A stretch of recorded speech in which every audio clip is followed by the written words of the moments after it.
On guys, it is Mike from Better Me, and it's really great to be back with you guys today. And today, what I want to talk about is the 5 keys to success. Now, there are a ton of keys out there for success, but these are the 5 that I've learned in my lifetime to really get the most success out of my life. And I'm actually still using these today to continue to climb that ladder of success. The first key is we want to really suppress that negative ego. We want to kick that negative ego out the door. So the negative ego is the thing that tells you, I can't do this. Why should I try this? No one's going to listen to me. No one's going to want to hear what I have to say. Why am I doing this? There's no reason I should be doing this because no one's really going to care, right? So it's that voice, that's that inner villain, that inner voice that we have to suppress in our own heads so that we can kind of move forward, gain new skills, and be able to conquer the tasks that we want to conquer.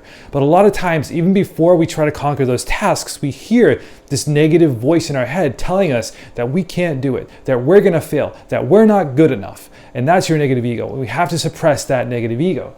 The second thing is, you guys gotta fail often. I tell this to my kids all the time. The more you guys fail, the better. And why is that? Because it tells you the way not to do something. So every time you fail, the hope is that hopefully you actually get better at what you're doing. So the more times you fail, the better you get at what you're doing, the new ways you try to figure out how to do something, your brain starts to work in different ways. So when you fail, your brain says, oh, okay, well, if it didn't work this way, maybe it's gonna work this way, or this way, or this way.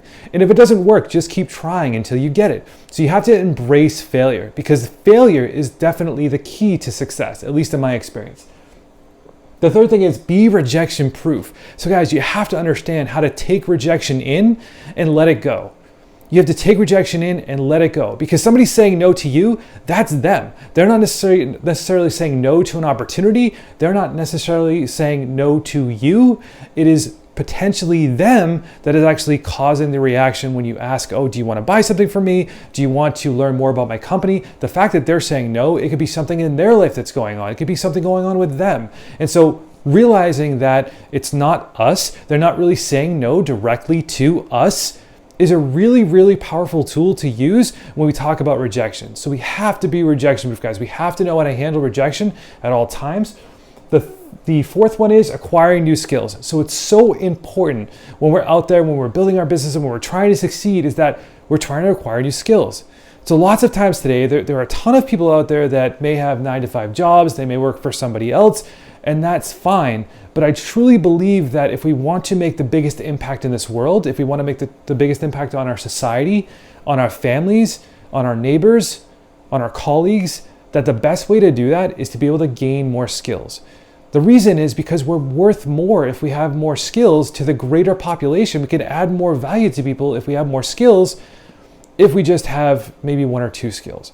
And the more skills you have, it usually coincides with a bigger income. So if you work a full-time job, well, you could work more hours or you could potentially get a raise, but if you get more skills, you could add value to a ton more people and you could make a lot more income. And with that income, you could make a greater impact on society and a greater impact on the world. A great way to gain those skills is simply reading, simply picking a bunch of topics that you're interested in, reading up on those topics, becoming a master of those topics, really immersing yourself into all of those topics to really become a master. And then at that point, being able to teach others how to do the same. So the next one is, and the last one is, upgrade your mindset. So I would say if you're anybody in the world today, I would say your mindset may need an upgrade. And for those people that have a growth mindset, that's amazing. I definitely have a growth mindset, but I also see myself falling back sometimes, not having a growth mindset and having to kind of dig myself back out of that. And it's so important that we have a growth mindset because that tells us that something is possible. It all starts with us first. It all starts from within. So if we're telling ourselves that we can't do something, we're never going to see it as a possibility. If we're stating the language out there that we are not able to do that, our brain is going to take that in and our brain is going to shut down any possibility that we have of completing a task. So it's so important to upgrade your mindset, have a growth mindset. I can do this. How can I do this? How can I make it happen? Being resourceful. Those are the things that we need to do to enhance our success. So guys, the 5 keys to success: suppress that negative ego. We want to fail often. We want to be rejection proof, and we want to acquire new skills, and we want to give our mindsets an overhaul to basically have that growth mindset at all times. And if we fall back into that non-growth mindset, we want to make sure that we are pulling ourselves back out and we are realizing that we can do potentially anything out there. So guys, if you have any questions, definitely comment below. You can contact me at info@5pillarfinancial.com. And until then, guys, I'll see you in the next video.